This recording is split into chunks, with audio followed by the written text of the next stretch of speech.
Welcome to Passion to Poison, the podcast that explores life's transitions. I'm Russ Tanner, and I'm here with my co-host, Mac Wilson.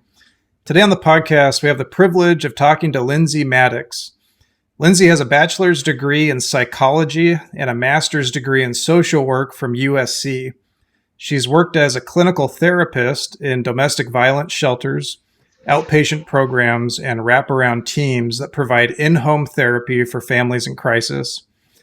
Despite her academic and professional accomplishments, it hasn't been an easy road. She's gone through some very traumatic experiences in her life that we'll get into. So with that said, Lindsey, welcome to the podcast. Hello. Thank you for having me. Yeah, we're glad you could join us.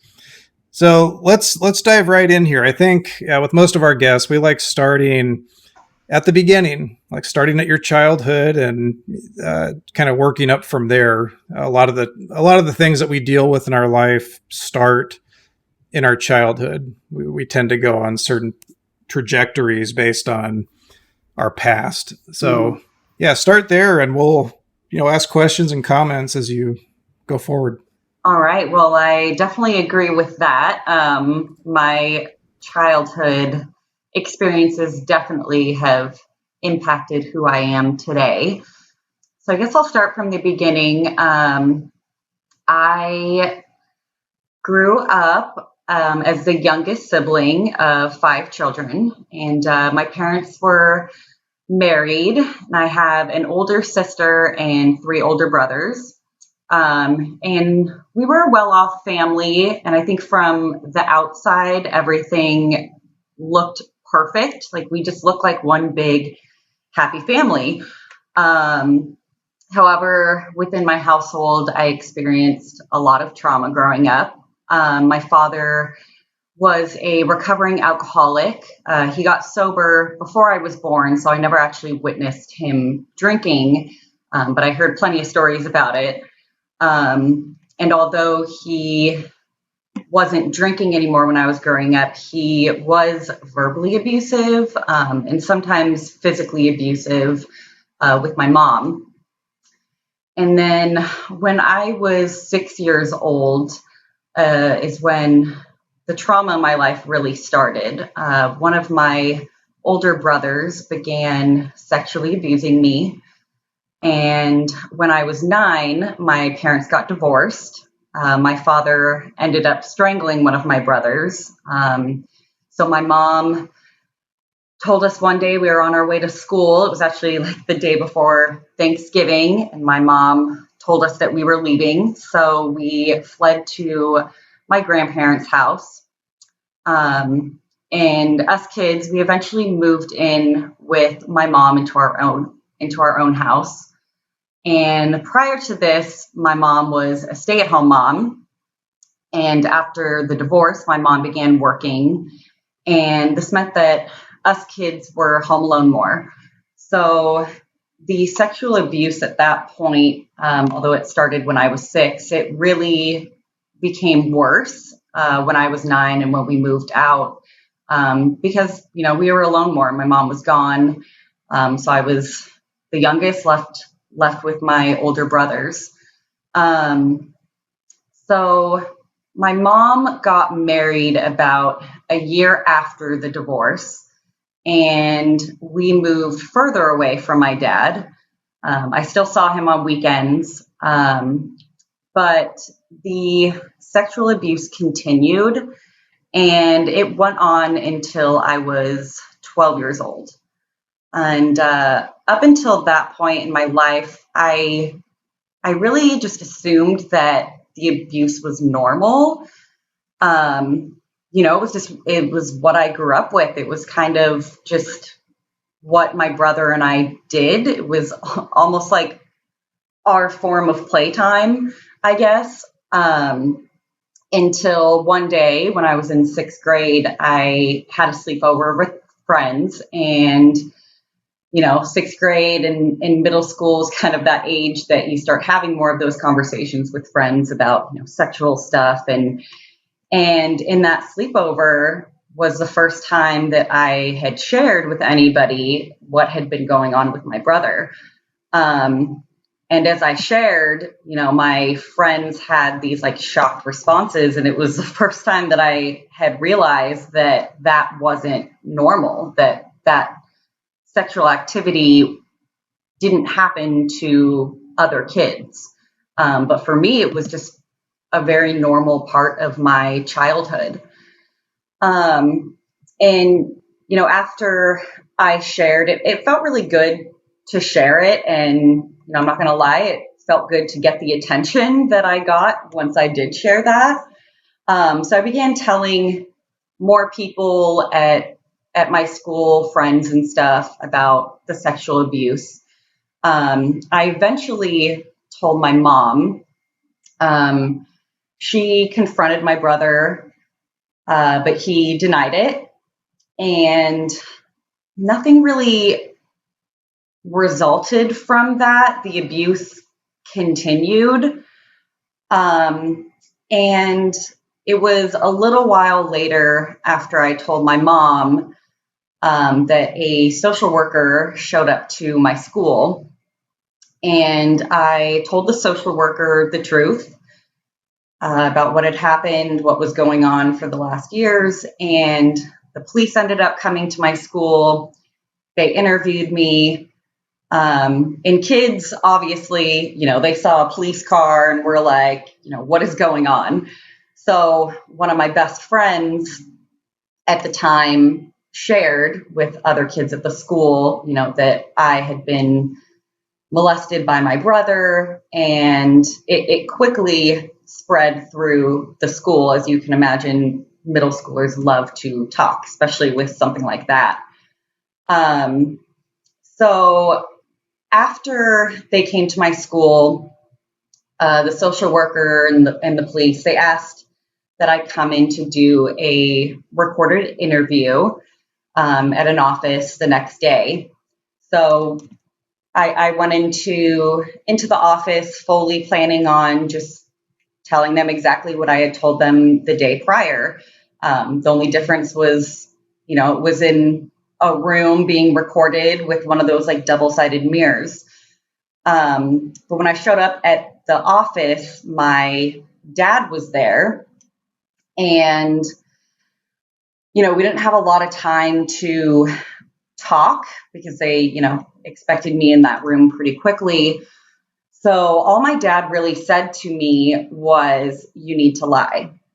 You're going to be taken away and your brother's going to go to jail. So you need to tell them that you made it up. Whatever you told them yesterday, tell them you made it up.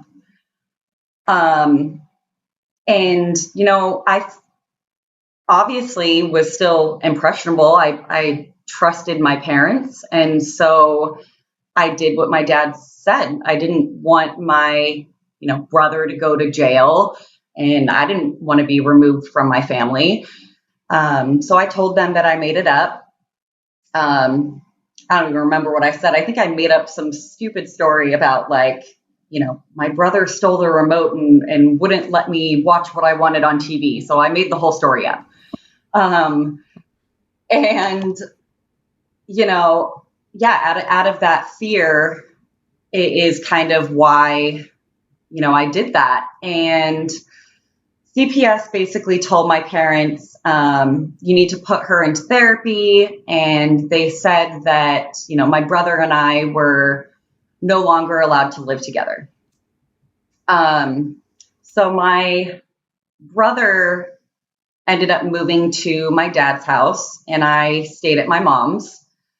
And for years going forward, I saw my brother still, but only on weekends that I was with my dad, and the sexual abuse did stop. But when I went back to school after, lying to CPS and all of that, kids were asking me a million questions about all the rumors.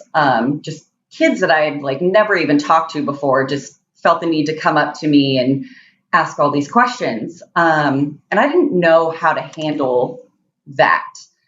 I think at that time I was in 7th grade. And I didn't know what to do. So I ended up doing what my dad told me. And I told the kids, I made it all up. It wasn't true. And after that, my life really started to crumble. Like kids in middle school, I mean, they're mean enough, just normal. But after that, they were just brutal. And I became very isolated. I became angry. And I really blamed myself for everything that had happened. And on top of, everything that happened at school, my, family felt torn apart. It seemed like half of my family believed me and half of my family believed my brother, who denied everything. And no one really asked me the truth of what happened. It was kind of just swept under the rug, and things within my family just carried on as usual. Only I felt completely just broken and alone. And, that's when things really started going downhill for me. At 13, I began self-harming, cutting myself, and I began drinking. I had no friends at school. Everybody hated me because, how could I make up this horrific, terrible story? And so I started hanging out with an older group of people that partied a lot. And that at that time, my drinking served a purpose. It allowed me to numb the pain and the hurt that I was experiencing. And, at that time, it was my only escape that I felt that I had. I did have some other ways of coping. I did cross country, so I ran a lot. I loved singing, so I sang and I wrote songs, which that was a major outlet for me. But during my teen years, drinking and partying was a major part of my life, and it really just consumed a lot of my time. So although drinking was a way for me to cope at the time, it also made me very vulnerable to other dangerous situations. It's very common for survivors of childhood sexual abuse to be re-victimized. And that's exactly what happened to me. I would be partying with sketchy people all the time. And when I was 15, I was drugged and raped by someone that I considered a friend at that time. And I never told anyone because, last time I told people about my sexual abuse, it did not serve me well. So I kept it a secret. And then I was taken advantage of again when I was 16. I was partying with a college fraternity. And once again, I never told anyone. I just kept it inside and just drank more and more to numb. And my life just continued like that all through my teen years, just partying. But when I was 19, my life drastically changed. I became pregnant by my boyfriend. And honestly, becoming a mother, although I was very young, was probably the best thing that could have happened to me. I believe my daughter saved my life. The path that I was on was extremely self-destructive, traumatic, dangerous. And having my daughter and another person to take care of, that really changed everything for me. I knew that I needed to support her. And that's when I decided to go to college and to get my degree. I had gone to therapy, as was required of me. And having that safe place to talk to somebody about what was going on in my life, it did help.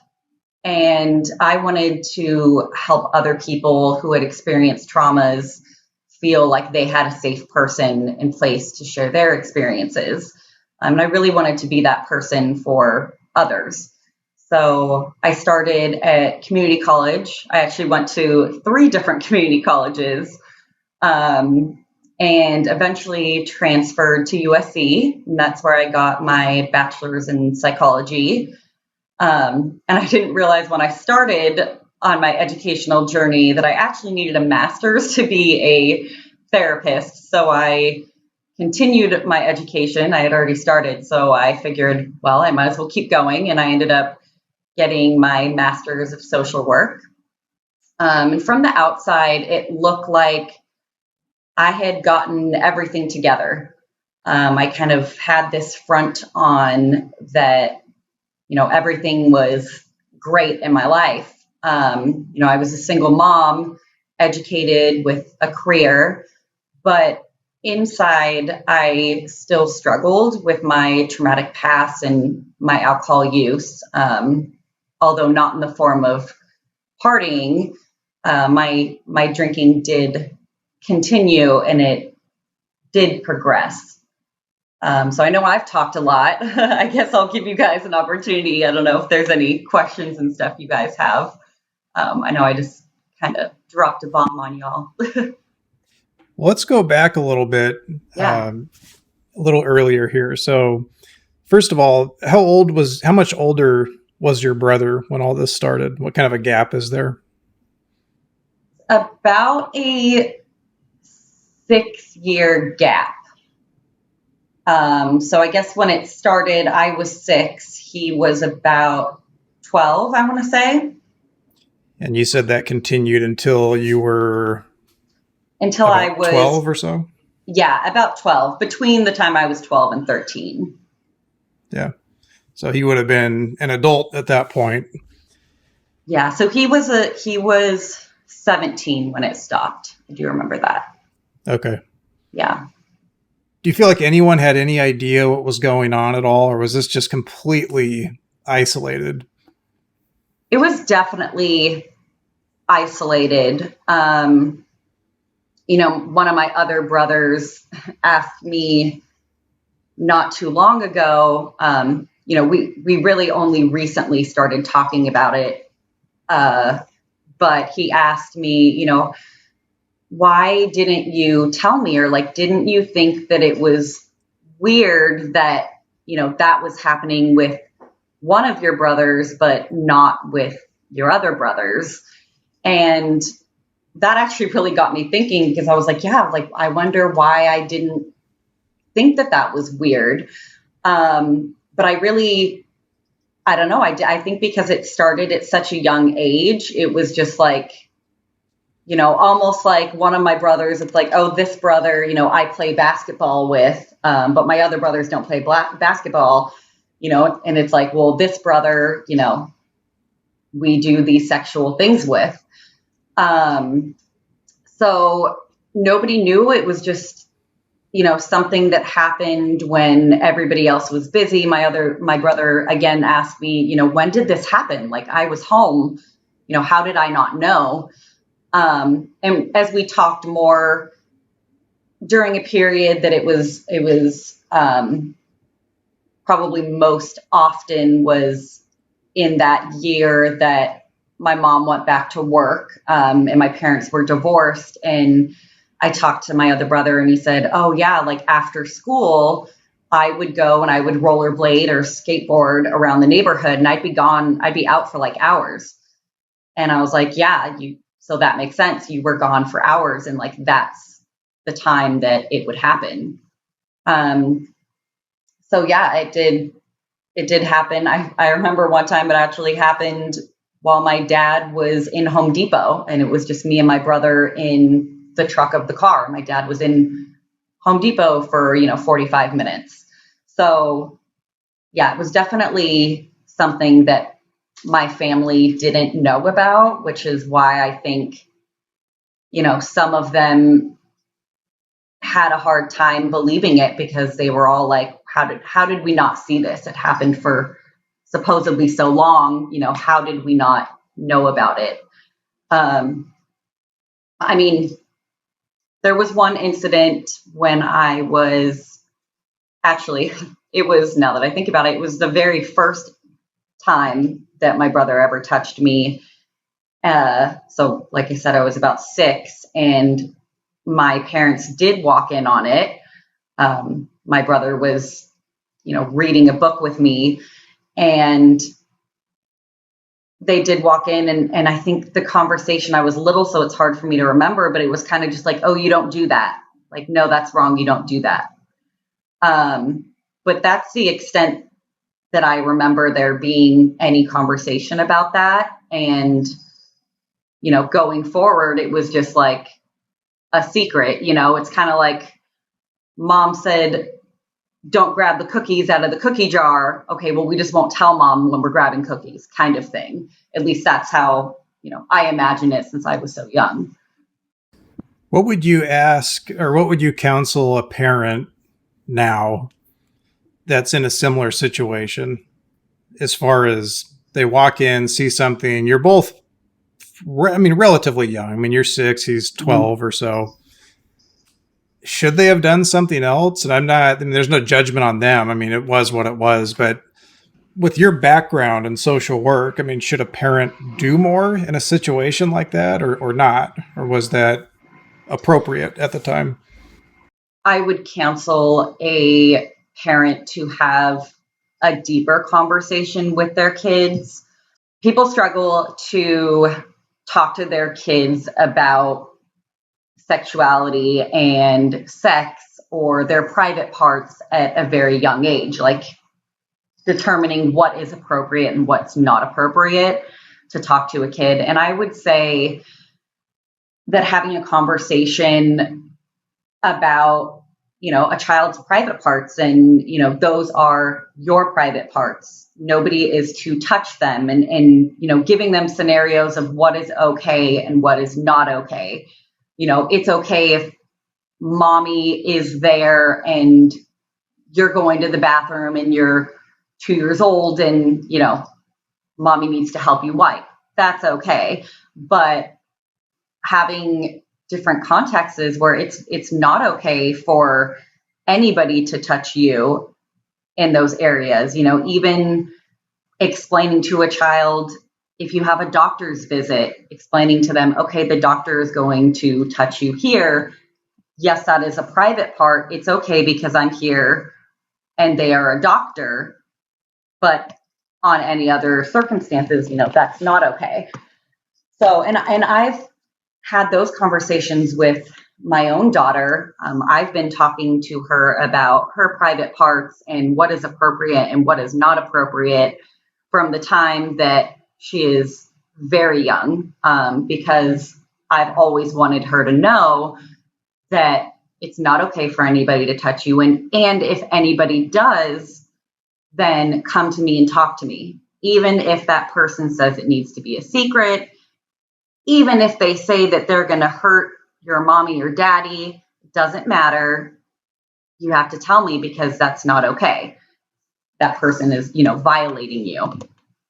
I think having those conversations with kids starting at a very young age is important. It doesn't even, a lot of people, I think something happens and then a conversation is had after the fact, where I think, preventative measures can happen before, and giving kids that permission to say, no, my mommy told me that you can't touch me there. No, it's not okay. So I do think that there's more that my parents could have done. And even after the fact, having more of a conversation. Like I said, I don't really remember a conversation really happening, a thorough one. It was kind of just, oh, don't do that. So I think a more thorough conversation was probably needed, and also just better monitoring. I mean, if something like that happens, especially within the family, then monitoring the kids more often, maybe not letting them be alone more and just having that supervised time, rather than just kind of letting them play in the room by themselves. If something like that happened, I think that parents definitely need to be more vigilant within the home. I appreciate that, Lindsey. One of the things, as you're talking, I want to acknowledge you just vocalizing this. I mean, this is obviously something super traumatic. I couldn't even imagine experiencing and then processing and trying to figure out. And so just want to acknowledge that. But when was the first time that you thought, you mentioned that you did some counseling, it sounded like in 18, 19 years. When was the first time that you met with a counselor and you acknowledged this again to another person? So I was put into counseling around, I want to say 14 years old, was the first time that I saw a counselor. And I saw that counselor for about a year. And it took me about 6 months to tell her about the trauma. And that's because, like I kind of shared, when I did share what had happened, it didn't turn out well for me. I felt like my world kind of fell apart after that. And so I was very fearful to share that experience. And so, for the first 6 months of my therapy, there wasn't much progress because I wasn't talking about the root of, my acting out behavior. And so it wasn't until, I started sharing, then some work, started to be done. And I believed, I went to a year of therapy, so I'm all better. I'm cured. I worked through those issues. In reality, now I have learned that I didn't. I was still using, alcohol and negative things like cutting to cope with what I had been through. I hadn't dealt with everything to the full extent, and I was still dealing with, seeing my brother and dealing with the shame of what had happened, and my family kind of carrying on as things were normal. So I had really just learned to avoid my issues and kind of dig them deep down inside. But therapy did give me this safe place, and I think it just gave me a free space to talk to somebody about, I think, mainly like my anger. I was very angry at that time at my dad, at my mom. And so the therapist at the time really helped me just get through that period of my life. So I don't think I necessarily processed everything that had happened, but it gave me the ability to get through, get by and cope with what had happened at that time. So you mentioned your dad and how you were angry with him. You and I have talked a little bit in the past, and I know your dad has passed away. Did you guys ever have any deep conversations about this? Did you come to some kind of resolution before he passed away, or how did things end up with your dad? So when I became pregnant, I didn't really have anywhere to go. So I talked to my dad about it. My dad actually offered to let me live with him, and he said that he would support me while I was in school. So, during my teen years, I would see my dad on some weekends, and most of the time we would fight. It was pretty negative.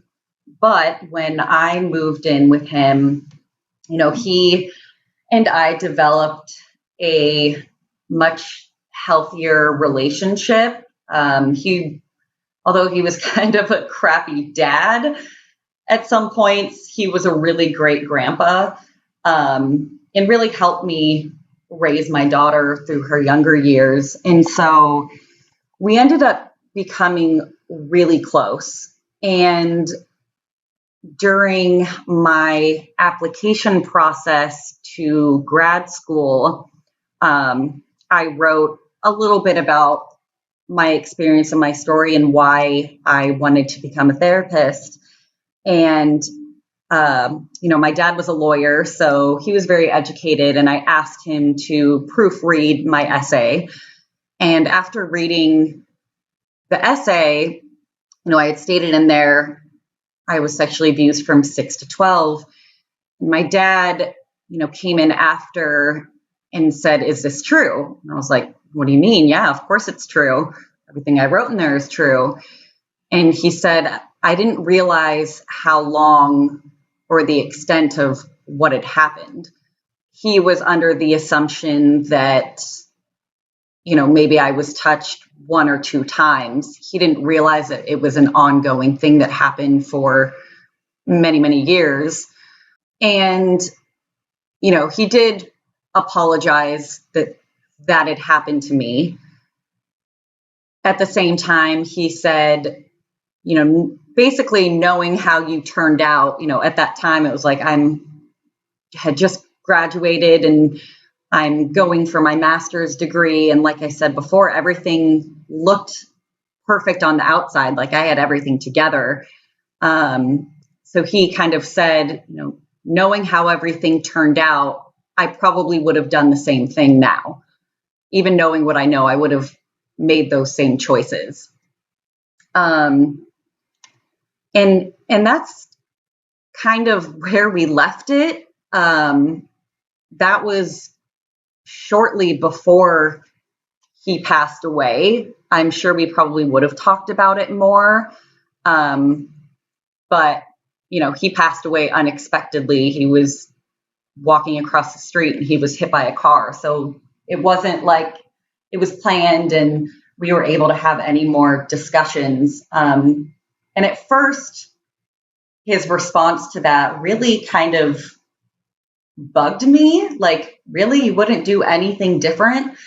And that's because I knew, how much it really affected me. His decision to tell me to lie is what started this whole spiral of my life feeling kind of out of control. And I don't think that he knew the extent of what I had felt and what I had gone through because of that decision that he made. And so it did bother me. Now I'm able to kind of look at it a little differently. Like I'm able to understand, I was showing everybody kind of a mask of, look at how great I'm doing. So I can kind of see his perspective on, although there were bad things that happened to you, you're doing really well. So clearly I did all right as a parent because you're okay. And I think that's kind of where he was coming from. Kind of it almost makes me, it kind of makes me think of Michael Jackson. I was having a conversation with a friend of mine, I don't know, a year ago, 2 years ago or something. And a similar topic came up. And my friend asked me, he goes, Michael Jackson's dad was abusive and pretty awful from all accounts that people have heard. But he became this, massive success. And, would he have changed anything? I mean, we weren't talking to his dad, obviously, but it's kind of a similar situation. It's almost like the ends justify the means to some people. Like, hey, you turned out great. So, I shouldn't have changed anything. Like, would Michael Jackson have become Michael Jackson without an abusive father? I have no idea. It's kind of an interesting question. I don't think the ends justify the means personally. I think just because things happen to work out well doesn't justify what happened in the past. That's just my opinion, but I don't know. It's something to think about. It just kind of made me think of that and how there's other, very successful people out there that have had really traumatic childhoods. And so, in theory, you could say, well, if that hadn't happened, you wouldn't be where you are now. Yeah. For better or worse. But yeah, I don't know. Just kind of an interesting thought experiment. Yeah, it is. And I just answered a similar question the other day of like, if you could change anything in your life, would you? And, my answer is no, I wouldn't, because it has made me who I am today. But at the same time, if I had to start at the very beginning and somebody is like, okay, you get to plan out your life exactly how you want, would I have chosen, to be sexually abused or to go through all of what I did? No, I wouldn't choose that, but I think it's just making the best of it. And that's everything that's happened to this point. I can only focus on what I have control over. And I don't have that control to change what has happened in the past. I only have control over what I do now and in the future. And so that's ultimately just what I choose to focus on and kind of take things as they've been handed to me and make the best out of my life now. The statistics around sexual abuse are horrifying, especially for women and young women. I couldn't imagine anyone being in that place where you're told by the people that you trust the most to hide this, don't tell anybody. The abuse continues. Your mind kind of fragments, and you just have to cope however you can cope, of course. But what would you say to somebody that's been in a verbally abusive or heaven forbid sexually abusive situation where they haven't been able to come to terms and speak their truth to somebody? What path would you recommend to them? Is it speak to a counselor, find a trusted adult? My hope is that this story can inspire anyone that has been harmed or injured in the past to get help as soon as they can. Yeah, I would, kind of like you said, I would definitely recommend therapy to anyone. I mean, I'm a little biased because I am a therapist, but I definitely believe therapy can be helpful for anybody, but definitely somebody that's dealt with sexual trauma, physical trauma, emotional, just having that safe place to process and talk to somebody that's really, unbiased, that's just going to listen, and also somebody that can handle your story.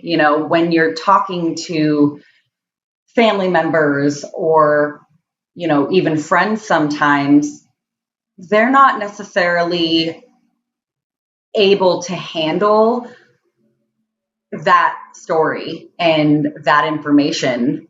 And oftentimes they might feel helpless, where, a therapist, they're trained to be able to handle that and to be able to help you through it and give you the tools and the coping skills to be able to get through it and move forward with your life. So number one thing I would say is to seek therapy, and also support groups. There are support groups out there. Oftentimes people that have dealt with trauma struggle with anxiety, PTSD, depression, and there are support groups out there that are, for all of those things. And listening to other people share about their stories makes you feel more comfortable to share about your own, and it also helps you feel less alone. I think that's one thing, that I really experienced after all of this trauma, is I felt completely alone. Like there was nobody that I could talk to. There was nobody that could relate. And like you said, the statistics on people that have dealt with these kinds of things is staggering. And there are places and groups that you can talk to other people, and you really do feel less alone. It's almost like you have your own little community of support. And I've realized that a lot through my recovery from alcohol, is that there is a lot of support out there. And I actually on Facebook even found that there is a Facebook group for survivors of incest. So it's literally a designated group just for people who have dealt with inter-family, abuse. And before, I would never even know that that was a thing. I literally did a search on Facebook, and there's a private group on there. So now I'm in that group, and that group offers me support and also has an ongoing chat. There's support groups that I found through my Nextdoor app. And also, if you call 211, there's a bunch of support groups. You can ask them for any different type of support group that you want. So there is a lot of help out there, and, people that have gone through something similar than I have, there is a lot of other people that do know what you're going through, and there is help. Like, it doesn't have to be a suffrage forever. And I think when we keep everything inside, it just kind of festers and builds, and it ends up coming out in different ways, like anxiety, depression, PTSD, addiction. All of those things stem from somewhere. So, yeah. Why do you think that most people, maybe not most people, but why do you think people, take your situation, for example, kind of compartmentalize things and don't share things and feel like you're the only one, even though I'm guessing you probably deep down knew you probably weren't the only one going through this, but in that moment you feel like the only one. Why is that? Why do you think people do that? I think it's a combination of things. And it also depends on, what circumstance you're kind of dealing with. For me personally, I think because all of this happened at a young age, and the messages that I received from my family, that's why I felt like I needed to keep everything inside. So, some people, I think it's that they've maybe told somebody and that person had a negative reaction. So then they feel like they need to keep it inside, or, the shame, the feelings that you're at fault. I've heard of many women that, went out drinking and got super drunk and, were sexually assaulted, and then they don't come forward with what had happened because, they brush it off as, oh, well, I was drunk, or, oh, I shouldn't have gone to this party. And they kind of take on this like self-blame. And I think that's a huge reason why a lot of people don't come forward. And, that's really a shame, because regardless if somebody is drunk or whatever clothes they're wearing or whatever the circumstance is, unless you consent and, say, yes, you want to do that with somebody, it's not okay. And I feel as women, especially, we should feel empowered to come forward. I know that, more people have with this kind of Me Too movement. So I know more people have shared their stories, but a lot of people haven't and are still dealing with this like feeling of shame. Another thing is, how the justice system kind of handles these cases. Once you go through a traumatic situation, your mind is, blurry, hazy, like you really aren't in a position where you feel like you can think crazy, or sorry, when something happens, you don't feel like you can think clearly. And, going forward to report it to police, then you, after that, go to a hospital and they do a rape kit. And that is very, personal and can be kind of re-traumatizing. You just had this trauma happen to you, and then you're expected to like strip down naked and have somebody kind of in your business again. Like, that can be very triggering as well. And then sometimes in cases, if there's not enough evidence, they won't prosecute or do anything. And so then survivors are left kind of, with no result or no justice of what had happened to them. So honestly, I think it's just in this society right now, and there's a lot of reasons why people don't come forward. Obviously I listed a few different reasons, but as I said, I think therapy is the best solution to any of this. I mean, I would obviously, if something does happen to somebody, I would encourage them to report it. And I would hope and pray that they get justice for what had happened to them.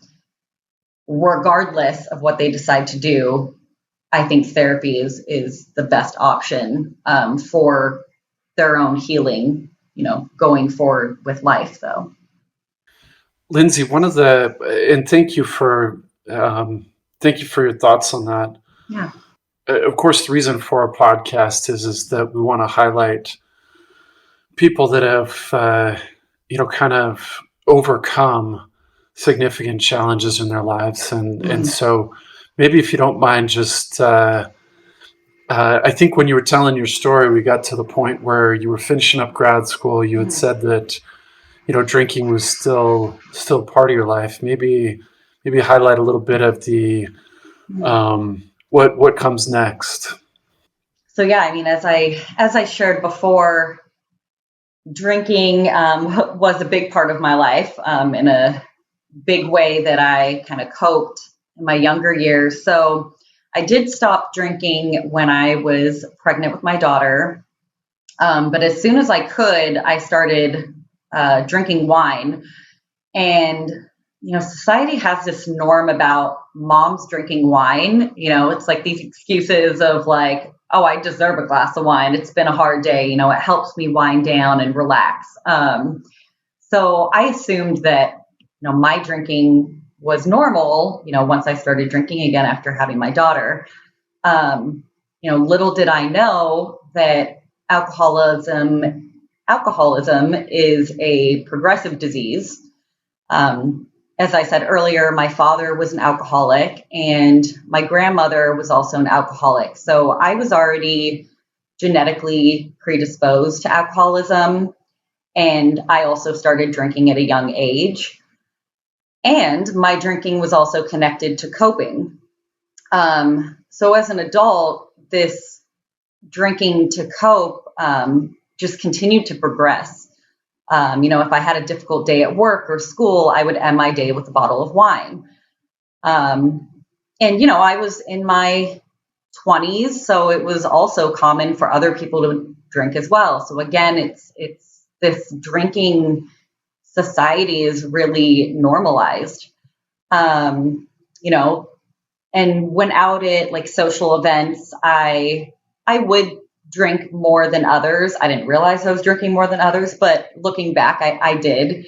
And I would wake up the next morning with like vague memories of the night. It was blurry or no recollection of big chunks of the night. So I did start to black out.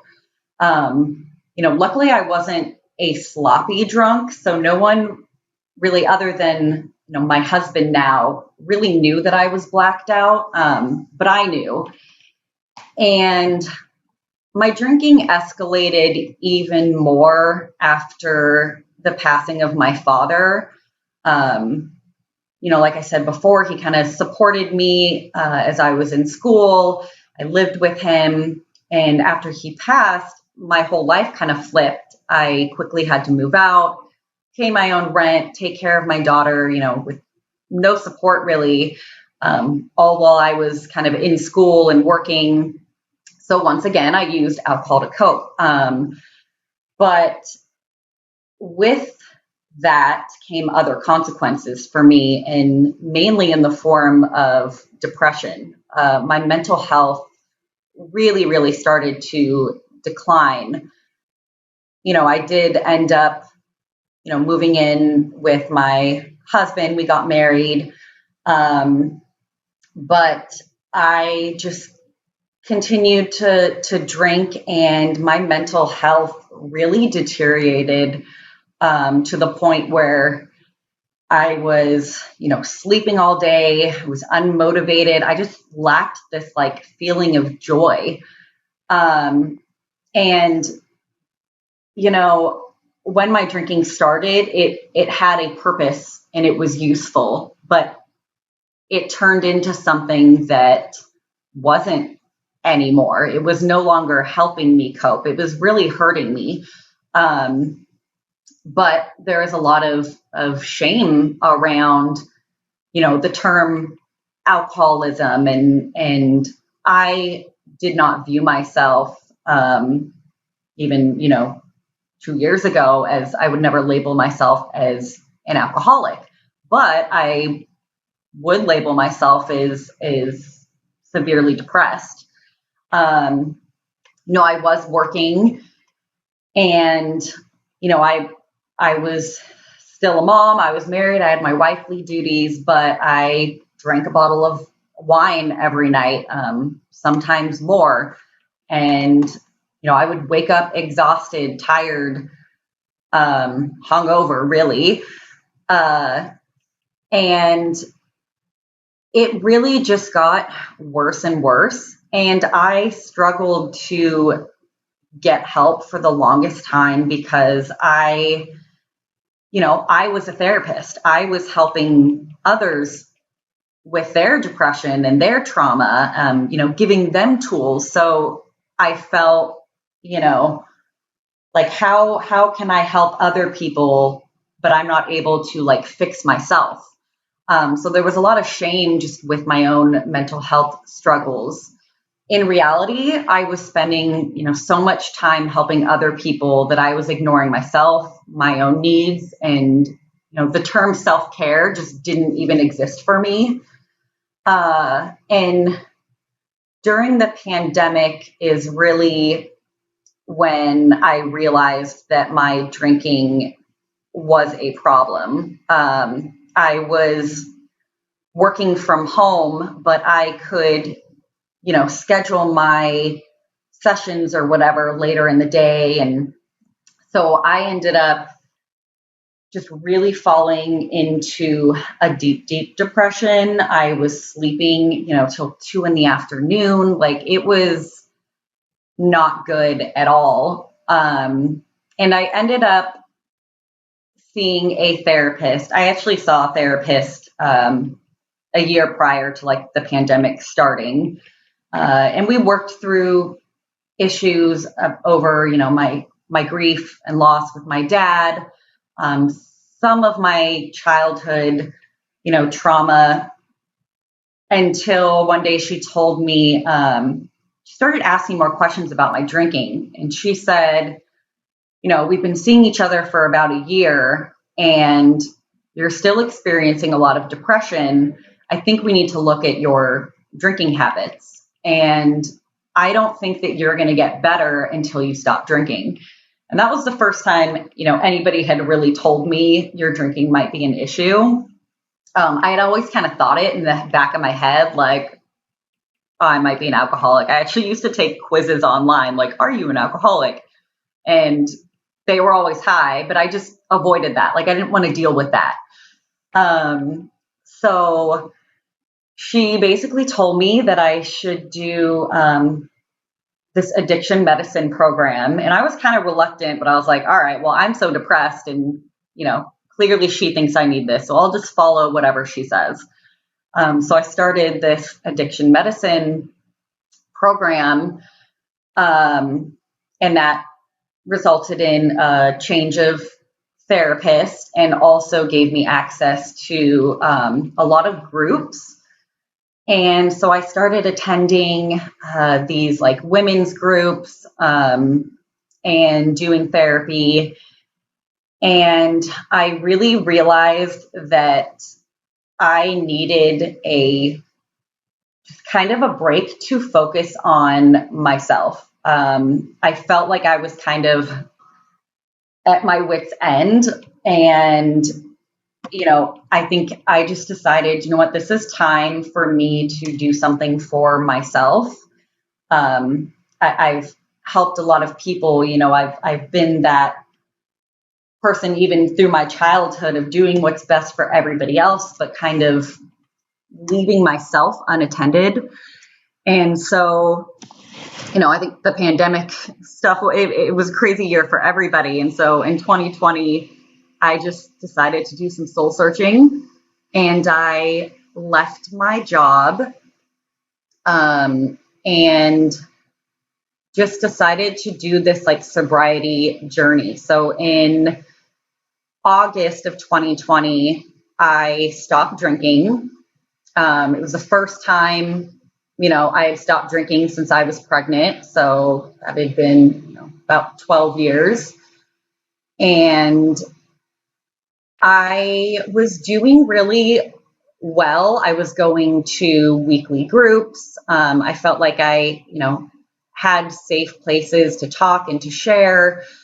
But I was still kind of not convinced that I was an alcoholic or that I necessarily had a drinking problem. I just decided, this is what I need to do for my own mental health. And it wasn't until I was 72 days sober and I went on a trip with my girlfriend.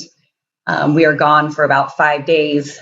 And on that trip, I ended up having a relapse. I drank again, and things quickly got out of control for me.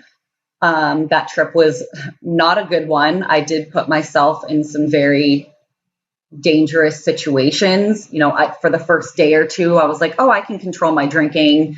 By day 3, I realized I couldn't control it and I was blacking out.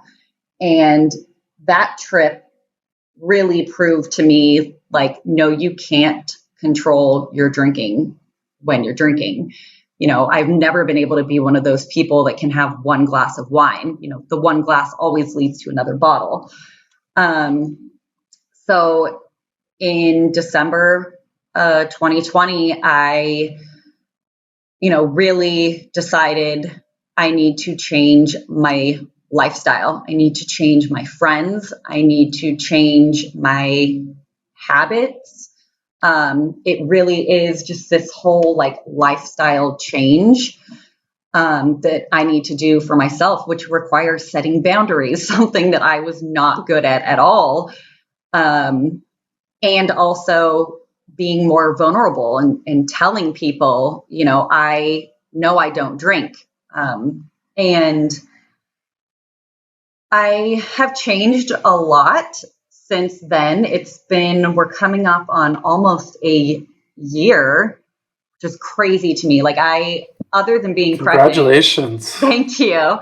Yeah. Other than being pregnant, I, from the time that I was 13, have never gone this long in my life, being sober. So it's crazy to me, but also in a really great way. And a lot of positive things have happened. So when I did quit for good in December 2020, I did still have a little bit of a struggle in that I kind of want this harm reduction route, in that I was smoking weed, which is now legal in California. And so I didn't drink anymore, but I started smoking weed. And that quickly became, from here or there use to like every day, all the time. And, once again, I was like, oh, man, like I do have this like addictive brain, basically. It's like all or nothing. And so I made the decision in February 2021 to go to a residential facility that focused on mental health and addiction. And so I went there, and that, I was there for 2 weeks. That was the biggest decision for me. And the first time in my life that I really did something for myself. I had kind of dabbled in discussing and processing my trauma and what has led me to use, but I didn't fully dive into everything. And going to this residential place for 2 weeks, it was literally 2 weeks every day focusing just on myself, no other distractions. And that gave me really my start in this like sobriety journey and this like journey of self-discovery and really caring for myself. And I think, those 2 weeks were really life-changing for me. It wasn't easy being away from my family, like that part sucked, but taking care of myself felt really good and also foreign. And since then, I did an outpatient program. Like it's so crazy that I've gotten these degrees, and I, was a therapist and worked in a lot of different settings, but then I kind of switched roles on myself, and I allowed myself to be a patient, which, gave me a lot of understanding and even more respect for clients that I've had, in the past, because I truly do know what it's like to be on the other side. I know what it's like to be on both sides. And, since then I'm part of AA. I go to meetings almost every morning. It's one of the first things that I do is log on to a meeting. I have a sponsor that I talk to almost daily. And, I see my therapist once a week.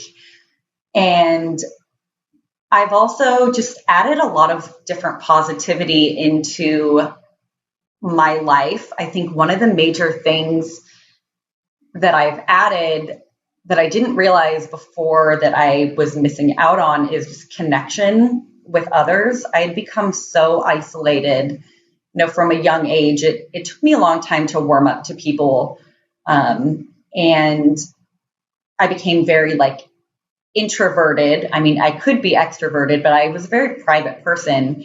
And with this sobriety and, this new lifestyle, I was sharing things in groups that I had never shared before. And I was essentially sharing them with strangers, and I was being met with this positive, embrace, and it just gave me a lot of strength, and it was very empowering, to hear other people reflect on the things that I was sharing and to hear their stories, and that connection.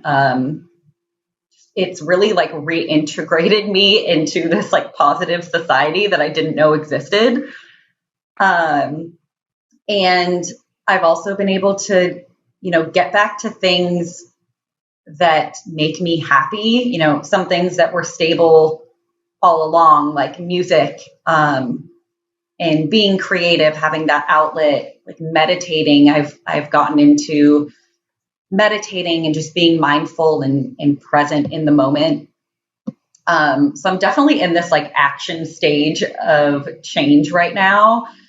And it's just a really great place to be. My mental health has improved significantly. I did start on antidepressants and anxiety medication, so that has helped with the biological side.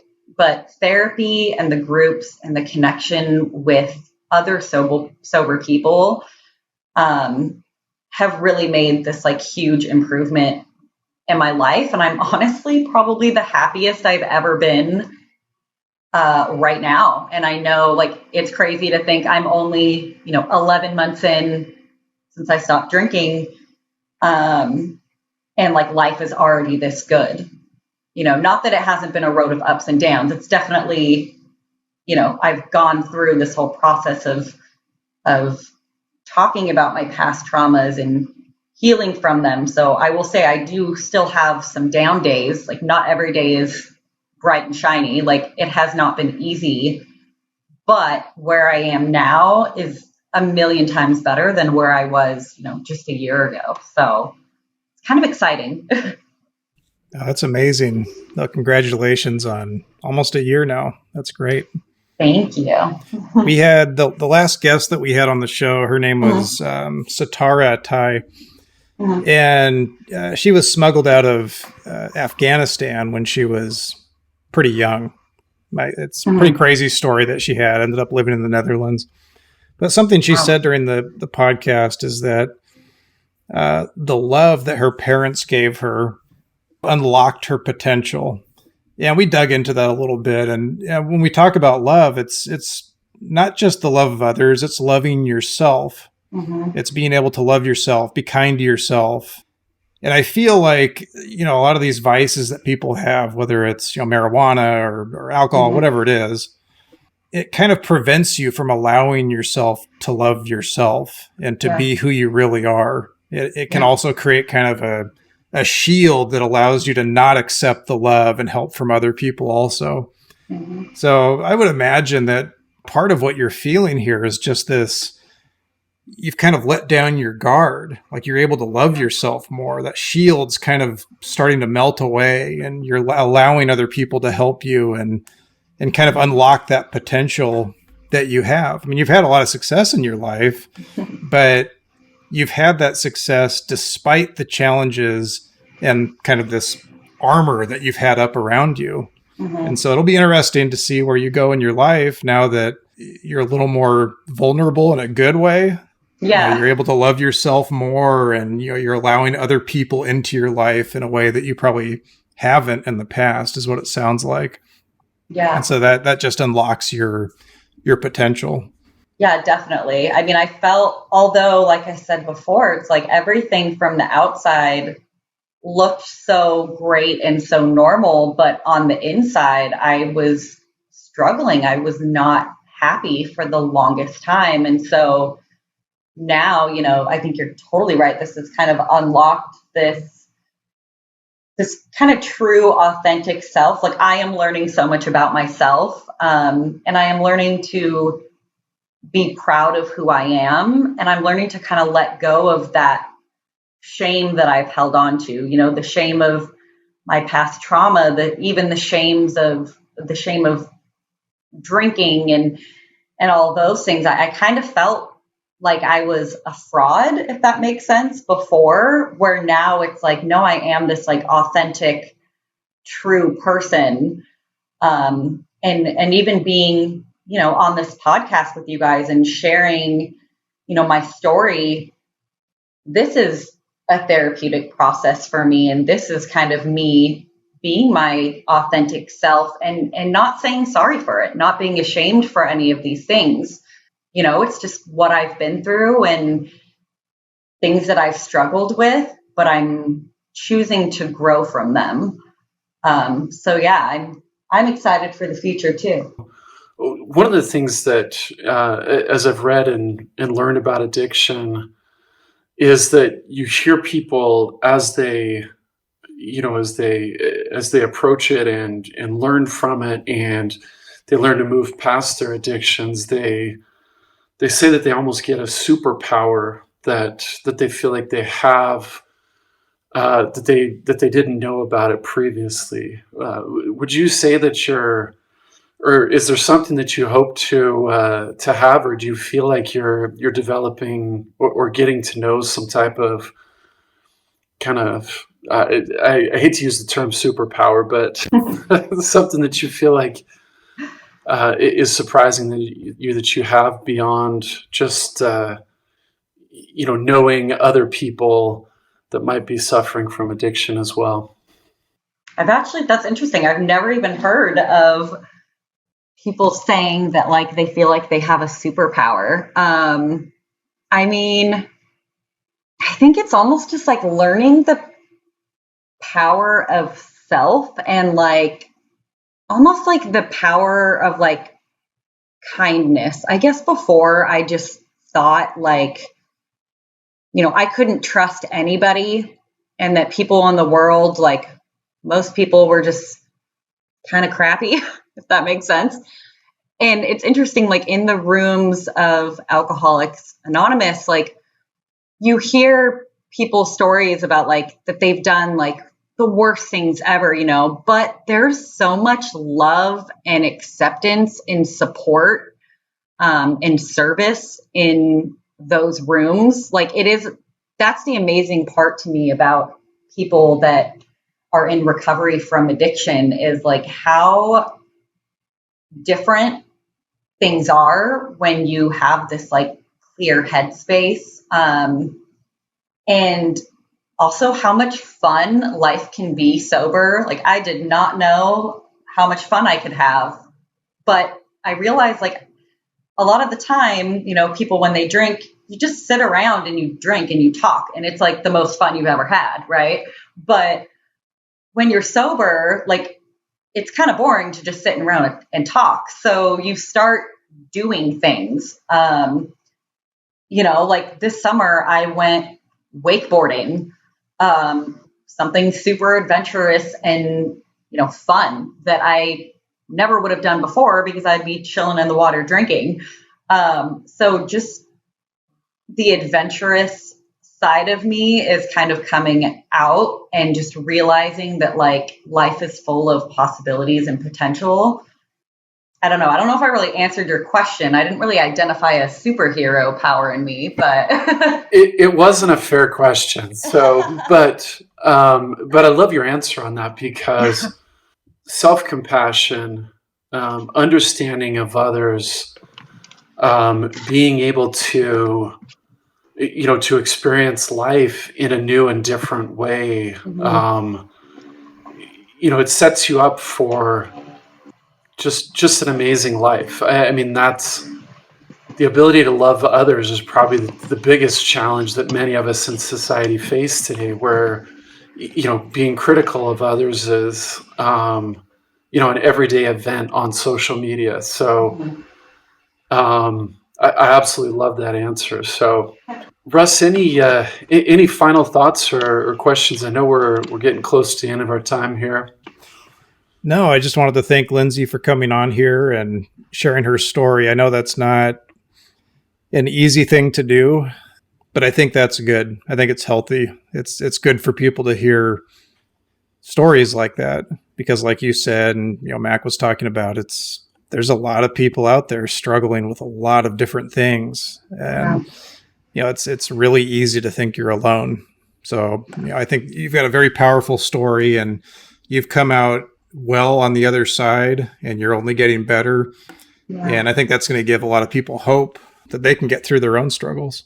Yeah, well, thank you. I really appreciate you guys listening. And, I think just sharing my story is helpful for me. And I really do hope that it can empower somebody else and give them hope. So I really appreciate you guys having me on. Thank you so much. Appreciate it, Lindsey. Thanks for listening to this episode of Passion to Poison. Don't forget to subscribe. And if you want to help spread the word, please give us a 5-star review. Also tell your friends to subscribe as well.